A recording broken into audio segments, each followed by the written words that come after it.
కూటమి పార్టీల ముసుగులో వైఎస్ఆర్ కాంగ్రెస్ పార్టీ నెటిజన్లు చొరబడి సోషల్ మీడియాలో జనసేన టీడీపీకి మధ్య విభేదాలు సృష్టించేందుకు ప్రయత్నిస్తారు.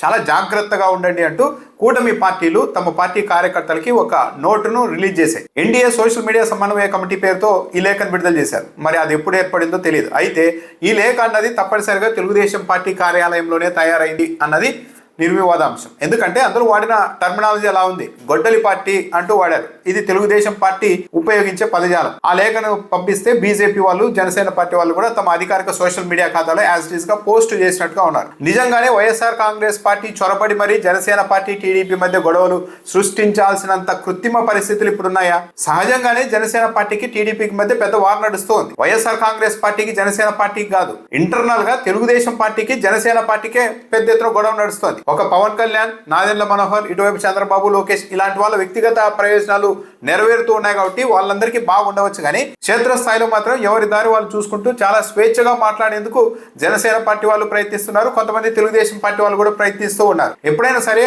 ఏ వ్యక్తికైనా సరే, ఏ అభిమానికైనా సరే కూటమి ప్రభుత్వం ఏర్పడిన తర్వాత ఇలా ఉంటుందని కొన్ని అంచనాలు ఉంటాయి. ఆ అంచనాలన్నీ భ్రమలు అని తేలిపోయిన తర్వాత ఏ వ్యక్తి అయినా, ఏ అభిమాని అయినా సరే ఇక స్వేచ్ఛగా తమ అభిప్రాయాలను వెలువరించే ప్రయత్నం చేస్తారు. ఇప్పుడు ఆ ట్రెండ్ మొదలైంది జనసేన పార్టీలో. మరీ ముఖ్యంగా తెలుగుదేశం పార్టీని మనం మోస్తూ ఉండాల్సిందే కానీ మనకి ఏమీ లాభం లేదన్న విషయం జనసేన పార్టీ వాళ్ళకి అర్థమైపోయింది. దాంతో పదవుల్లో లేని వాళ్ళు, లాభాలు లేని వాళ్ళు, మెజారిటీ వాళ్ళంతా ఇప్పుడు స్వేచ్ఛగా ప్రభుత్వంలోని లోపాలని, తమకు జరుగుతున్న అన్యాయాన్ని ప్రశ్నించే పరిస్థితి వచ్చింది. ఏది సోషల్ మీడియాకు మాత్రమే పరిమితమా?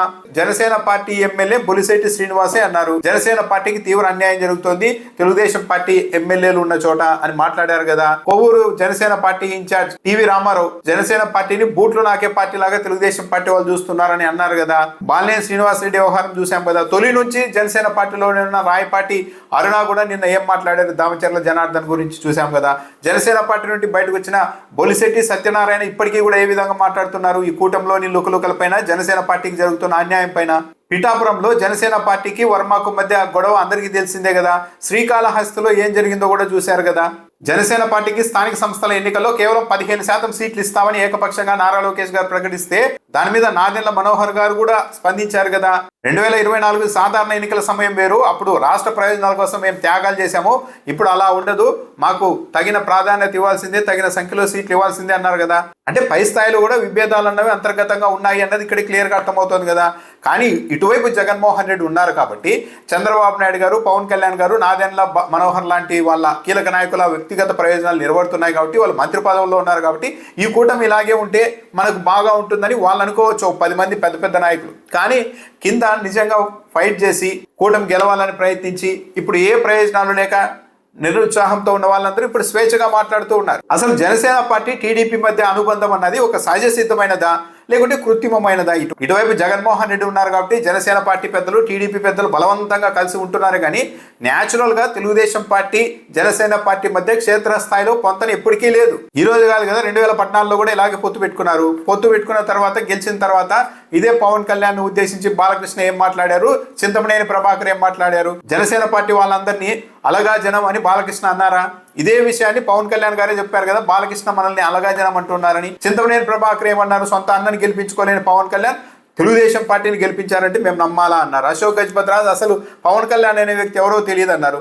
అసలు పవన్ కళ్యాణ్ ఒక దత్తపుత్రుడు అని నామకరణం చేసిందే నారా లోకేష్ గారు కదా గతంలో. ఇదే నాగబాబు నారా లోకేష్ ని అప్పట్లో ఏ విధంగా చెక్కభజన చేస్తూ, ఇమిటేట్ చేస్తూ అవహేళన చేశారో అందరికీ గుర్తుంది కదా. సైకిల్ ని కిందేసి తొక్కితేనే ఆరోగ్యం అన్నారు కదా. బాలకృష్ణ అనే వ్యక్తి ఎవరో నాకు తెలియదని కూడా నాగబాబు అన్నారు. అంటే సహజంగానే జనసేన పార్టీ, టీడీపీ మధ్య అనుబంధం అన్నది సహజ సిద్ధంగా ఏర్పడింది కాదు.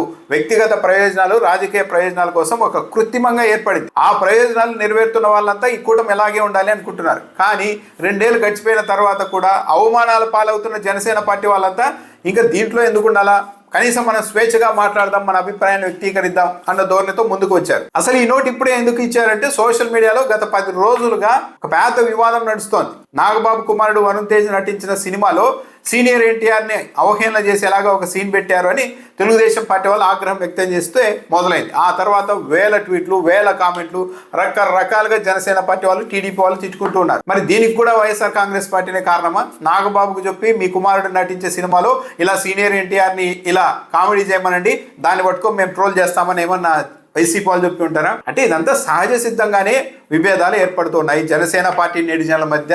తెలుగుదేశం పార్టీ నెటిజన్ల మధ్య పచ్చగడ్డి వేస్తే భగ్గుమనే పరిస్థితి ఉంది. అలాగే సైలెంట్ గా ఉంటున్నారు. ఏదైనా ఇలాంటి చిన్న స్పార్క్ వచ్చినప్పుడు దాన్ని పెద్దగా తగలబెట్టేసుకుంటున్నారు రెండు పార్టీలు. కాబట్టి దీంట్లో మధ్యలో వైఎస్ఆర్ కాంగ్రెస్ పార్టీ జోక్యం చేసుకొని ముసుగులో వచ్చి మన మధ్య గొడవ పెడుతోంది. అంటే చూసే వాళ్ళు ఎవరైనా అమాయకులు ఉంటే జనసేన పార్టీ వాళ్ళు, తెలుగుదేశం పార్టీ వాళ్ళు సోషల్ మీడియాలో తిట్టుకుంటూ ఉంటే original Janasena party, original TDP వాళ్ళే తిట్టుకుంటున్నా సరే, ఓహో వీళ్ళంతా వీళ్ళు కాదేమో, జనసేన పార్టీ వాళ్ళు కాదు వీళ్ళు, వైఎస్ఆర్ కాంగ్రెస్ పార్టీ వాళ్ళేమో మధ్యలో దూరి గొడవలు చేస్తూ ఉన్నారేమో అని అనుకోవాలి అని ఒక కృత్రిమ వాతావరణాన్ని సృష్టిస్తూ ఉన్నారు.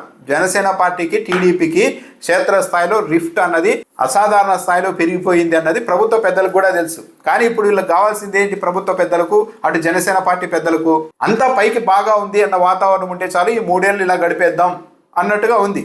అంటే ఎలాంటి డిస్టర్బెన్స్ ఉండకూడదు, ప్రశాంతంగా మనం ఉండే వాతావరణం కావాలని కోరుకుంటున్నారు. కానీ లోపల జరుగుతున్న డ్యామేజ్ని అడ్రస్ చేసే పరిస్థితుల్లో కూడా అటు టీడీపీ లేదు, ఇటు జనసేన పార్టీ లేదు.